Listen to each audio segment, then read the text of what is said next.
So what do I mean when I talk about it's a big deal? When people are poisoned with Pharmakea. What does that mean for you, and what does that mean for the times that we're in? Well, those of you that have been listening to what I write, what I talk about in these recordings, will see a thread of a concept called meta-war. You will see a concept known as the metasphere, or spiritual reality, that transcends everything around us.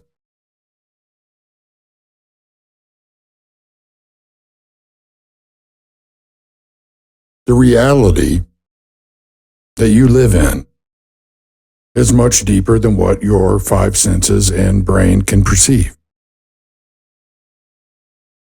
You're in a bigger reality, whether you realize that or not.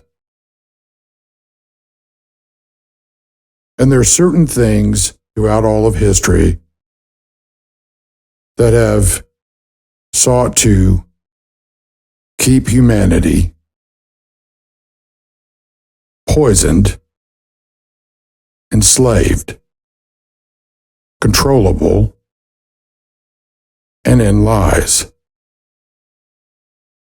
And one of the biggest ways they do that is through luring people into the misappropriation, the misapplication, and the misuse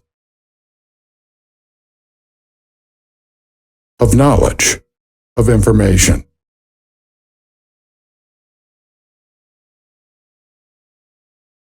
And the use of Pharmakea, meaning to drug or poison, has been one of their major tactics throughout all of history.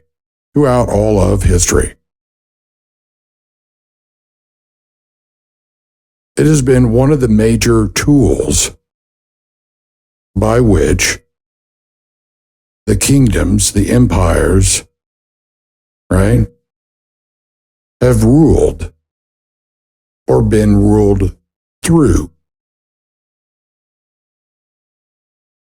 by these various powers and principalities that are inherently hostile to humanity.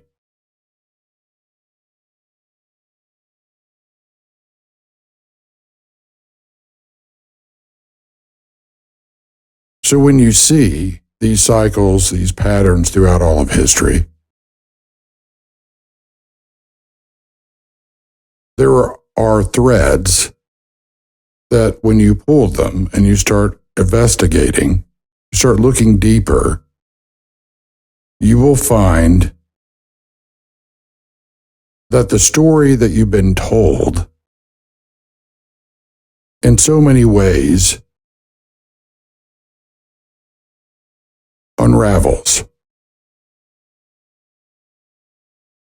And a new story that you may have bits and pieces of, an idea of, concepts of, an inkling of, begins to make more sense.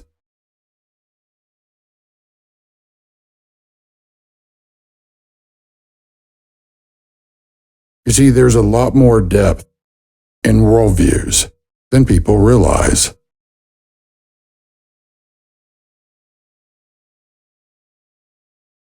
There's a lot more depth in history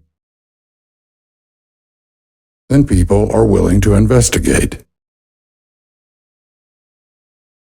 Throughout all of human history, there is the metasphere that overarches and affects everything here. Secularists deny this because they deny any kind of spiritual reality in many cases, or just lump it all in with the concepts of religion. But even the words we use have been polluted and poisoned. So when I use a word like religion, it immediately conjures up in people's minds all kinds of images, experiences, ideas, and concepts that they've encountered in their own lives.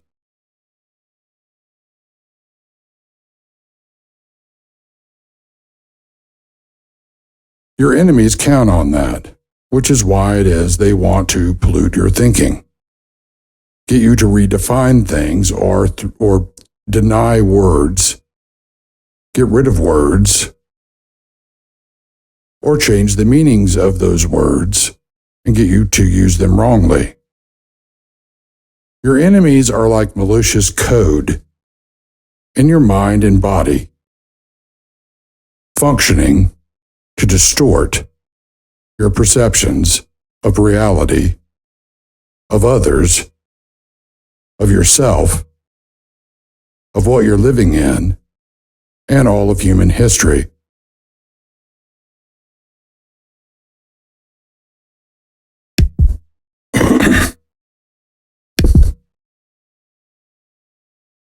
Now, why would they do that?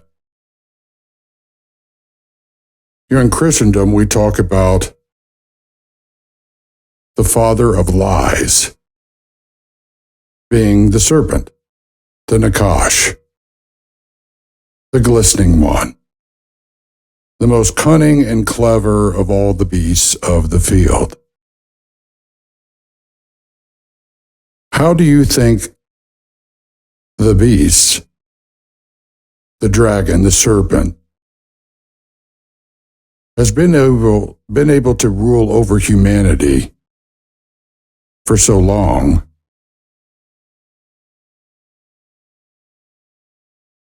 And some of you are going, well, I don't even believe in that. Okay.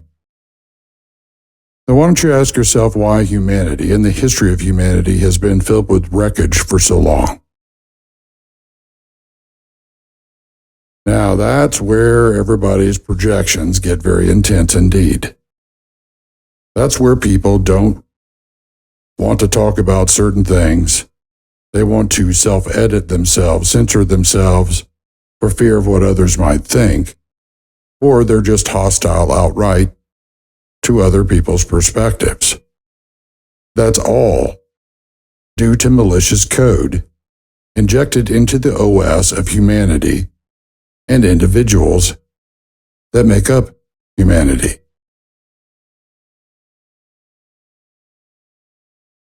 And one of the big ways that occurs is through Pharmakea, drugging and poisoning people. Drugging and poisoning not only their bodies and minds, but also their sources of information, and even means and methods of obtaining and applying that information.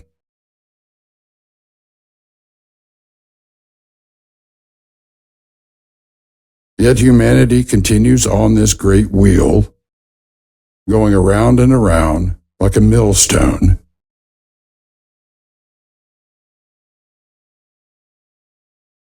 Repeating the same things over and over again, with each generation thinking that they are terminally unique, never having learned the lessons of the ones before them, or taking the past, the history of those that came before them, and misappropriating, misapplying, misusing, having been misled.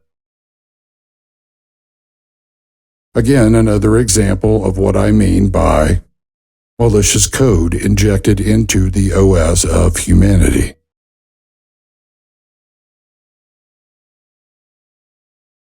I'm not just using that metaphorically, although it certainly works as a metaphor.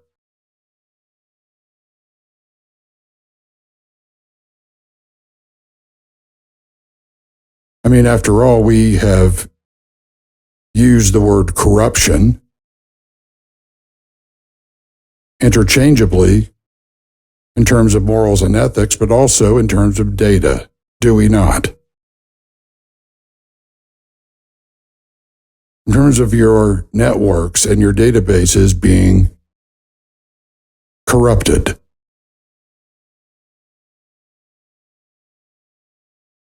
So why is it such a problem for so many people when followers of Jesus, Christians, talk about the corruptibility of humanity, the corruptibility of the human condition, and of the flesh? Is it not clear that everything that we build is subject to the second law of thermodynamics, the second law of thermodynamics, and entropy? Why do you think that these mortal coils die? Why do you think that we hate death so much? We fear it.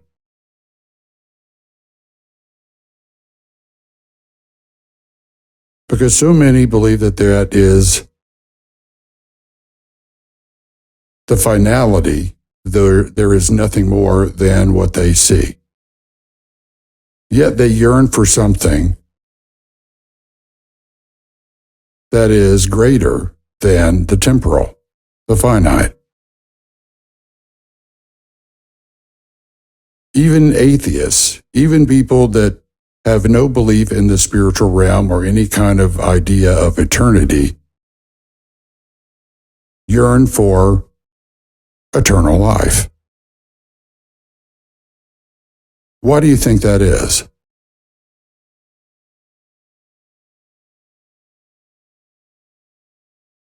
You see, it's built into all of us. That question, the horror, the disgust, the frustration, the sadness, the fear of death, of this being all there is. Yet what do I tell you fear is? False evidence appearing real.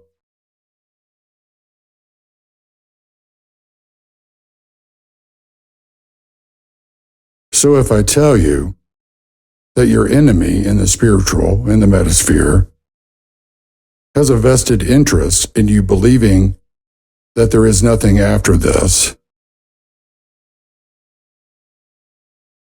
and that this is all there is, because it is securing to itself slaves, securing to itself a food source to keep itself alive by lying to you and making slaves out of you. You have a hard time with that, don't you? Yet you can see examples of that in this present age and throughout all of human history. No one wants to be a slave.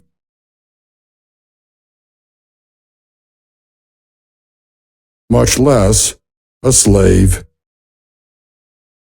to malicious code. You don't want your devices, your networks, your computer systems to be held hostage by cyber attacks. Why is it so difficult for you to believe that that points you actually to something much greater, and that is the malicious code at work in your own minds and bodies,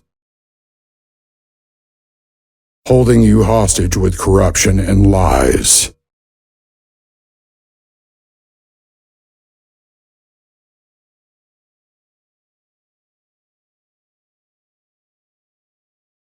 Is that so difficult to actually comprehend?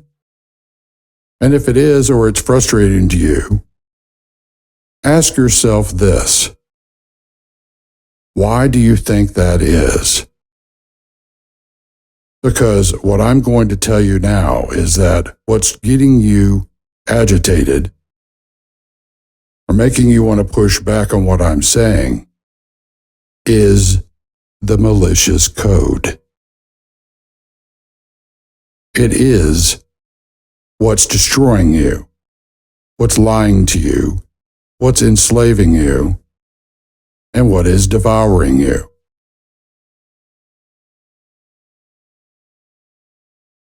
That's why so often I say, it's the truth that will set you free. That's what we have said for 2,000 years in Christendom.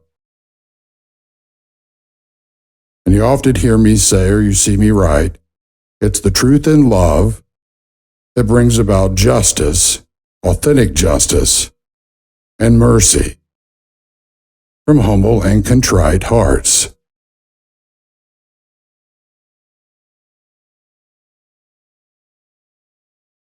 You see, the father of lies, the Nakash, wants you to remain in the lie because you're a slave to that corruption, the malicious code, what Christians call sin.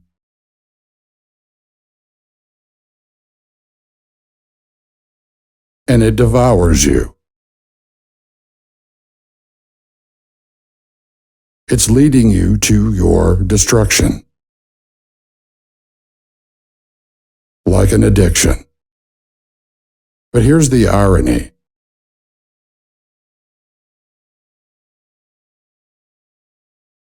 The ultimate addiction is the addiction of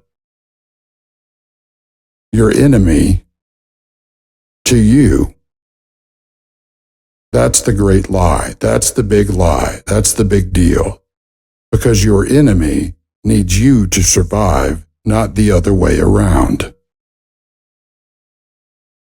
But because of pride, your enemy uses malicious code to take, to enslave, in order to deceive, devour, and destroy you. Having convinced you, you need what it gets you addicted to, itself. That's why Pharmakea is a big deal. Because that is how the dark powers work, to control you, to enslave you, to poison your minds and your bodies, your societies. It is what we would call in Christendom, right, a sowing of the wind. Then it blames you for what it got you to do and led you into a trap into, when it's actually the one to blame. That's why knowing who you are and what you are, and knowing that it is bigger than your mortal coils, your flesh, the covers of your book, is so important. God made you for so much more than just the cover. The cover of the book in this case being your flesh, your five senses and your brain apart from the Spirit of truth.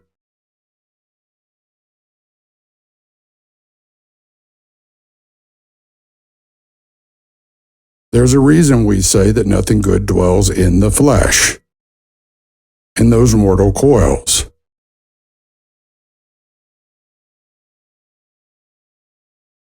What do you think it is that dwells there? The very thing that is ultimately killing you, that causes entropy, and that is the malicious code of the serpent seed, of the Nakash. It is them feeding upon you.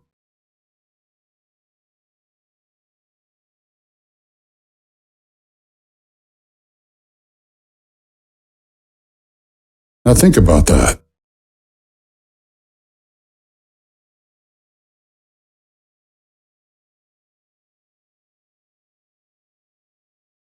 Do you not have parasites in this world? Why would you think that there would not be spiritual ones?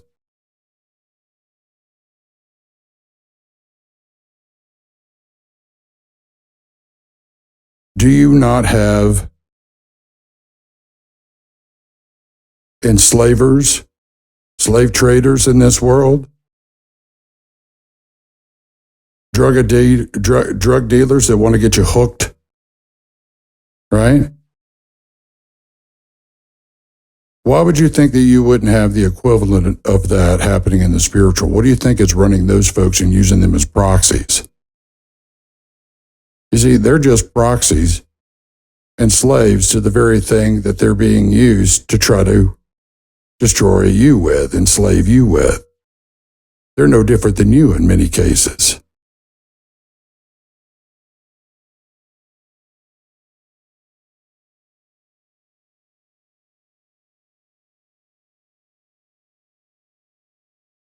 So think about this in terms of what I told you about Pergamum.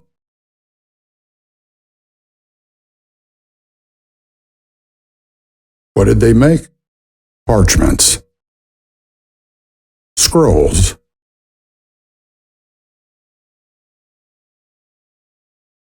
And what was the parchment made from? Skins, of course, animal skins.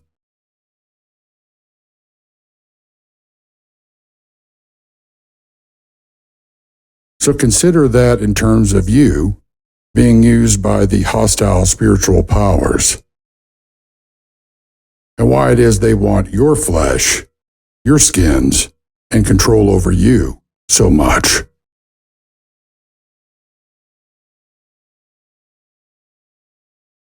And what else was in what else was in Pergamum?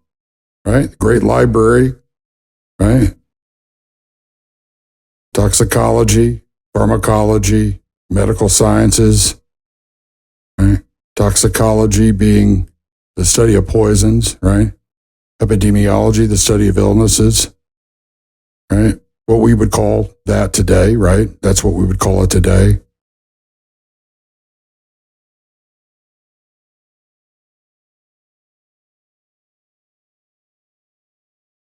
How very interesting, huh? A library always has books. A scroll is a book. Have you ever used the term, don't judge a book by the cover, in response to, or in use pointed towards another person? Don't judge me, right? By the outer cover, by the book cover, outward appearances. Everybody is a book. The book cover is just your skin. The question is, what kind of story are you writing, and in what spirit? Is it work, writing it for you or with you? Against you or for you? We're all books. We're all a collection of books that make up a greater book called the History of Humanity. All of history is a library of books, just like the Bible is a book of books. And yet again, in the book of Revelation, you hear of another book called the Lamb's Book of Life. It is a book of books.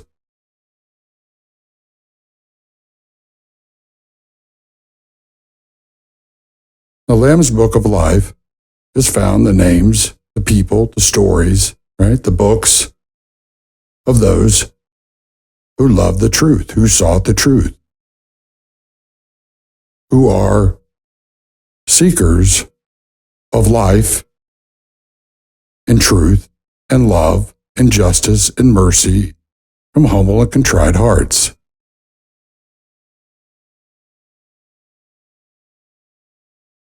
We even use the terminology that Jesus is the author and finisher of our faith.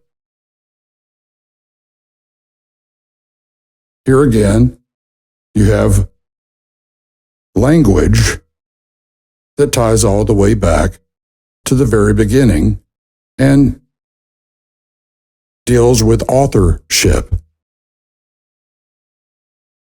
Do you want your life to be a work of fiction, or do you want it to be authentic and real? You see, these are questions you need to be asking yourselves right now.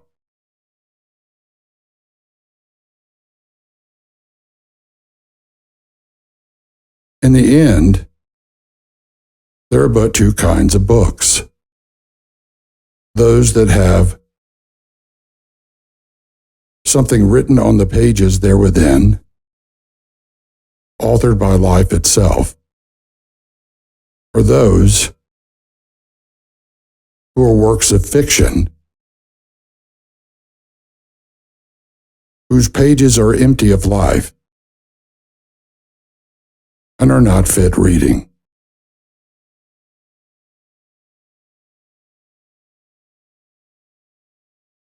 Now, think about that.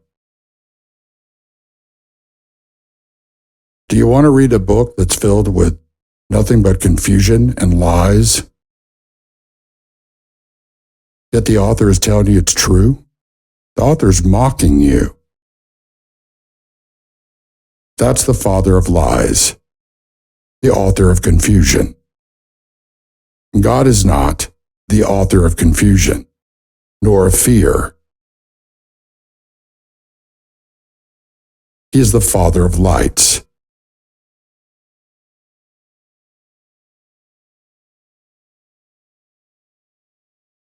Think about these things.